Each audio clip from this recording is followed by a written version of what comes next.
So me and the homies just watched the Five Nights at Freddy's movie, and it was pretty good, but also kind of the best thing ever made. I'm really not much of a FNAF guy. I played the first game back when it was really popular, but didn't become quite as invested in the series as a lot of other people did. Though still, I am a part of the generation that kind of grew up with the game and memed it to death, so of course, me and my friends had to see it on premiere day. I brought with me the same friends that went to see the Mario movie, except Aaron. He couldn't make it this time because we were watching the movie in theaters at 1 AM because we wanted to see it as soon as possible, and that was the first available time. So we donned our suits once again, and my sister wore a chicken costume, and we went to the theater in the middle of the night and watched the Five Nights at Freddy's movie, and it was cool. I didn't really have any expectations going into the movie. I was mostly hoping it would either be really good or really funny bad, so we were memeing this thing hard up to the premiere. But I was surprised that the movie was genuinely pretty good. I thought the trailer spoiled a bit too much, but honestly, am I really gonna complain about the FNAF movie? It was such an experience. We barely took anything in this movie seriously. It was just a bunch of memes for us, and I wouldn't have it any other way. I honestly make fun of the FNAF series probably more than I should, given how little experience I really have with it. I just find it funny how it's a horror series, but has a fan base of mostly third graders, so a lot of it feels like a mix of really dark concepts and iPad kid stuff, which, to be honest, was one of the things I was most hoping for in this movie. Cringe. It did take itself more seriously than I was expecting it to, which worked well, but I was really excited for some fun, entertaining garbage. I was looking forward to some terrible acting, terrible dialogue, terrible CGI, and hilarious attempts at being meta. Look at the Sigmas you've become!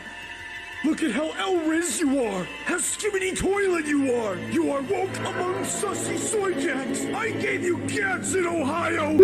But no, they actually handled things pretty well. I actually kind of loved how meta it was. I love the included FNAF YouTuber cameos, like MatPat's cameo was probably my favorite part of the movie. It's so perfect how they got him to say his iconic line. They also had Corey Xkenshin, which was great, but the lack of Markiplier's inclusion really stuck out. I went in knowing he wasn't going to be in the movie, but it still felt kind of incomplete without him, considering he's kind of the guy that made FNAF as popular as it is. Then they actually used the Living Tombstone's Five Nights at Freddy's song for the credits. That was incredible. That kind of stuff was really what verified the claim that this movie was for the fans. They really knew their audience. The design of the animatronics was cool. They were really detailed, and I loved how they moved. They really nailed making them perfectly robotic and uncanny. I also love the detail of how in the first part of the movie, you very rarely actually see the animatronics move. The cinematography was very clever in the way it tried to hide the animatronics movement with its camera shots, exactly like the FNAF games. Also, I really love Foxy's voice in this movie. It was awesome. I actually think they could have used some more jump scares. Usually I wouldn't say that, but jump scares are such a big part of the series' identity that it's weird how little they actually used them. The movie also had this really weird obsession with Balloon Boy, and I didn't really understand why, but it was pretty funny how they used him. I also like how much Chica's Cupcake was used. Like, I don't think Cupcake is a very important character to FNAF, but they decided to make it the most overpowered character in the movie, which was pretty funny. The main character, Michael, was pretty cool. His trauma from losing his brother was a pretty good way to intertwine him in the narrative, and it worked pretty well for the movie. But it was amazing from a lore perspective because of how much it throws a wrench into the already insane FNAF timeline.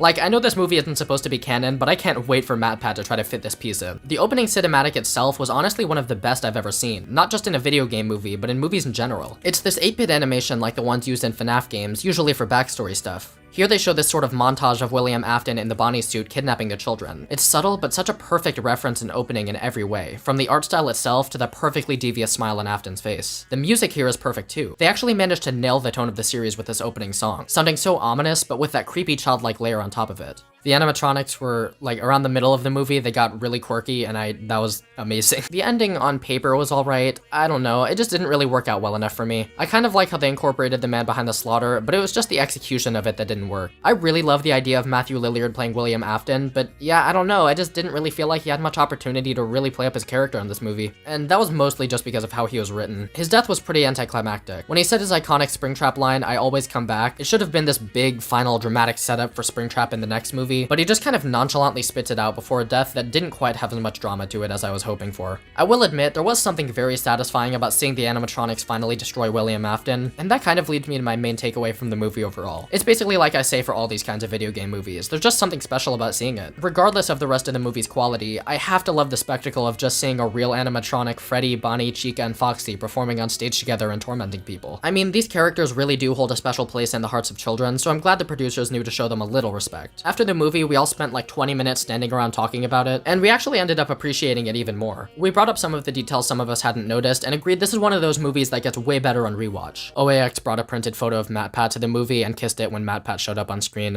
I wanted to mention that. When I saw all the critics hating on this movie, I really wasn't that worried because A, like I said, I was holding out for this to be a travesty, and B, we've been here before. Early critical impressions don't really say anything about how much people who want to see the movie will enjoy it. Again, I don't even really care about the series, but I know it's pretty culturally significant. beforehand. So yeah, I recommend watching the movie. I bet you'll like it even more if you're a FNAF fan. I actually love this movie pretty genuinely, which was surprising after I was expecting to love it ironically. And by the way, I would also be telling you to watch it even if it was terrible, because everyone should watch it, because it's the Five Nights at Freddy's movie with Purple Guy and Game Theory and Corey X Tension. Was that the fight of 87? My question for today is, who's your favorite animatronic? If it wasn't obvious, I really love Springtrap. He's actually one of my favorite horror characters in general. But of the main four, definitely Foxy. He's awesome. The FNAF movie is a certified banger. Thank you, and good night.